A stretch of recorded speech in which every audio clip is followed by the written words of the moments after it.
his heart suddenly stopped. There was no scream, no call for help. He simply collapsed, and no one heard what he said in that final moment. Wine, in the year 1849, deep within the Vatican archives, a historian was working alone. His name was Massimo Bellini. According to the records, he was examining a very old manuscript written in Latin. The title on the first page was Oraculum 13, the 13th prophecy. But something was off. This manuscript wasn't like the others, he said, advexing historian. As Bellini began studying the document, strange things occurred. That night, the single candle in the room refused to die out, yet the temperature kept dropping. A witness later said, Massimo's face looked as if he had just seen something terrifying. He started muttering in Latin, and then, suddenly, silence. The cause of death was ruled a heart attack, but Bellini had been perfectly healthy. And most disturbing of all, the manuscript on his desk had been partially burned. All faces, the Vatican swiftly covered up the incident. Access to the room was sealed. The 13th prophecy was erased from the archives. Yet, a few scholars who briefly saw the document reported a common reaction among those who read it.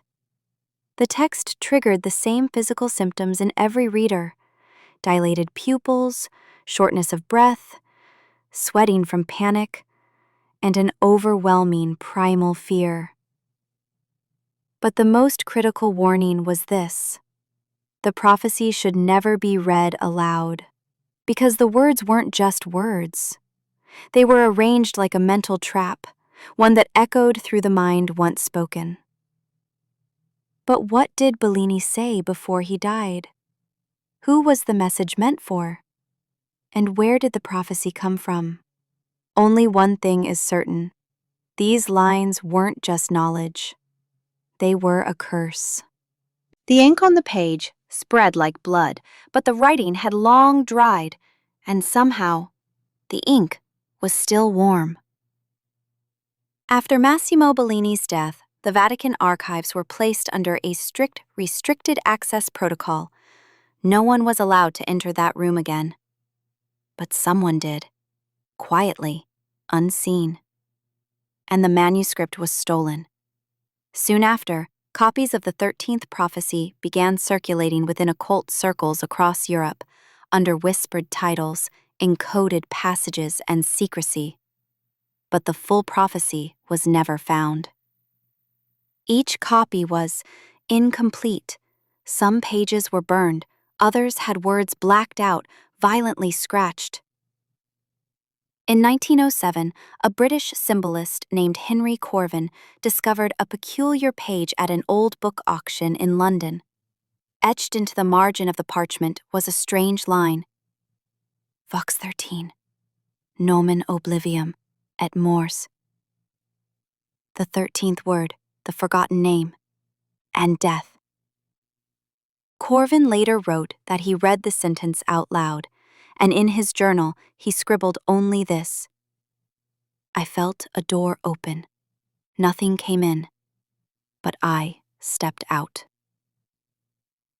From that moment on, Henry Corvin was never fully awake again. He became a sleepwalker. He would freeze in place at random. He began speaking in unfamiliar languages, and finally, in the winter of 1912, he was found barefoot walking atop a frozen river. He was dead, and on his face, a horrifying smile. Some researchers now believe that the 13th prophecy targets what they call unsealed fear wells in the human mind. The words are crafted in phonetic patterns that bypass logic and strike directly into primal memory. Whoever reads them links to the darkest part of their own mind and becomes trapped inside it. But who wrote these cursed words? One theory claims that a Sibyl oracle recorded them and then bit off her own tongue. because she couldn't risk hearing them again. She silenced herself to survive. And yet, the words still exist, whispered, hidden, and sometimes accidentally included in YouTube videos. The oracle wrote, but the words were not hers. Her hands trembled. Because it wasn't a pen that guided her, it was the whispers inside her mind. The Sibyl oracles have long been known for recording prophecies throughout history, visions of wars that shattered empires, plagues that ravaged continents, and natural disasters that redrew the shape of nations. But the 13th prophecy was something else entirely. She had the no one knows the identity of the one who wrote it, but a name appears in rare accounts, the Word Master. Not a god, not a man, not even a demon, only a voice. This voice whispered to the Sibyl for a single night, and by morning, the oracle was found with blood-soaked hands, a shredded parchment in front of her. Only 3 words remained legible on the torn page. "He will return. Stay silent." After that night, the oracle never spoke again. She neither ate nor drank. She merely sat for hours, staring at a spiral she had carved into the wall, until one day, her eyes filled with blood. Some psycholinguistic researchers believe this spiral is a symbol designed to fracture the root structure of language itself. Not just words, but the very process of meaning is destabilized. And that's exactly what the 13th prophecy does. When read, it doesn't trigger the brain's language center. It bypasses it entirely and touches the pre-verbal fear core. That part of the mind doesn't ask why you're afraid. It just reacts. In 1942, Nazi Germany's secret occult unit Ahnenerbe tracked down this spiral symbol, their aim to weaponize the prophecy. But of the 4 experts who deciphered it, 3 committed suicide. The 4th was silenced. The operation was buried under the codename Black Light Project. Today, the symbol still circulates in underground forums. It's been embedded into images, artwork, even code. Some claim that just seeing it can trigger nightmares. And yes, some who stumbled upon it replied with only one word. "I heard it." The word wasn't spoken, but everyone in the room fell silent, pupils dilated. Something was drawing near, something with no name. Words are sometimes like weapons, but the 13th prophecy is not a blade. It's an echo. Once it enters the mind, it never leaves, not even in silence. In 1958, an event occurred in the Saint Marcelline Monastery in southern France. A monk, bound by a vow of silence, had not uttered a word for decades. Until one night, in the monastery's library, he found a burned parchment hidden between the shelves. By morning, the monk had jumped from the bell tower. Only a note remained beside his body. "I can't get the word out of my mind. I didn't speak it, but it spoke me." This is where the true threat of the 13th prophecy begins. Cognitive infection. Some theorists claim that the manuscript is a mimetic virus, a form of meaning-based contamination, not biological, but ideological. At first, it may seem harmless, but once you read it, it sinks into the folds of your brain. It leaks into your dreams, and the moment your eyes adjust to darkness, it returns. In 1964, the U.S. Department of Defense funded a secret MIT-led project, Cognition Disruption via Semiotic Cascade. Its goal was to replicate the prophecy's semantic patterns, to disable enemies using their own minds. The result? The first phrase tested triggered neurological collapse in 6 soldiers. One lost the ability to speak. Another bit off his own tongue. The project was terminated. But a leaked note read, "The 13th prophecy is not just death. It leaves behind an empty shell." Lately, some YouTube users report hearing a strange language in their dreams. Soft whispers, looped sounds. unum, vox, 13. The meaning? Unknown, but the effect is undeniable. Some claim they wake with nosebleeds, no dream remembered, just a phrase still echoing. The text was never fully read, but whenever someone neared the final line, it felt like a door shutting, and that person started whispering things they had never told anyone before. Non bea se, non.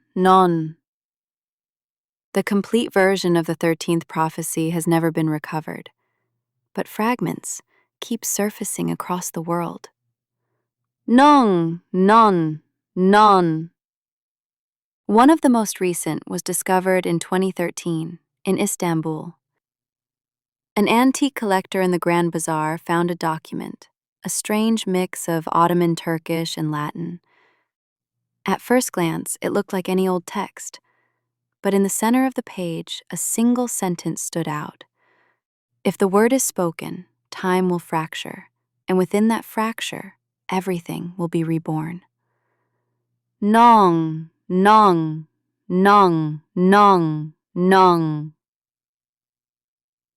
After reading it, the man didn't speak for 3 days. On the 4th, he began drawing spirals on his walls. On the 5th day, he disappeared. All that remained was an audio tape left on his desk. It no longer looks at this world. It sank into our shadow. Nong.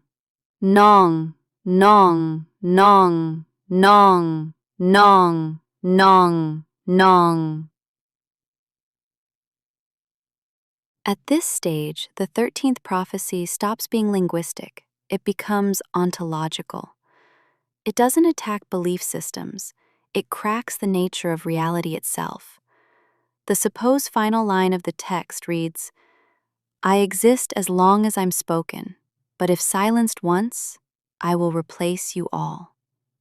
Nong.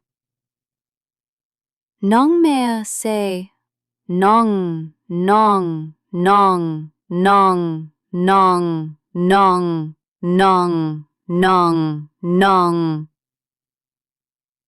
Some occult researchers believe the 13th prophecy isn't a text, it's a consciousness, not a word, not a sentence, but a sentience, a gaze, an echo. Not just something you hear, but something that starts speaking through you. Nong.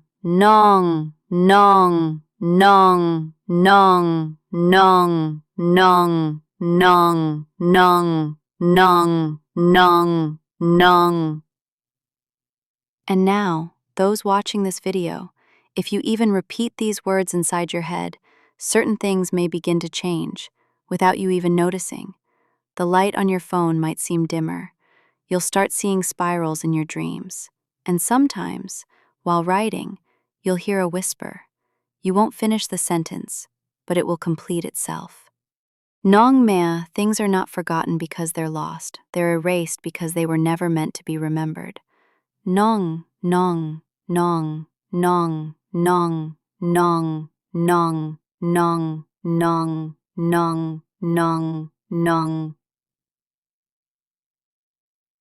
Into that one, the video ends here, but the story is just beginning. If you say the word, it might answer.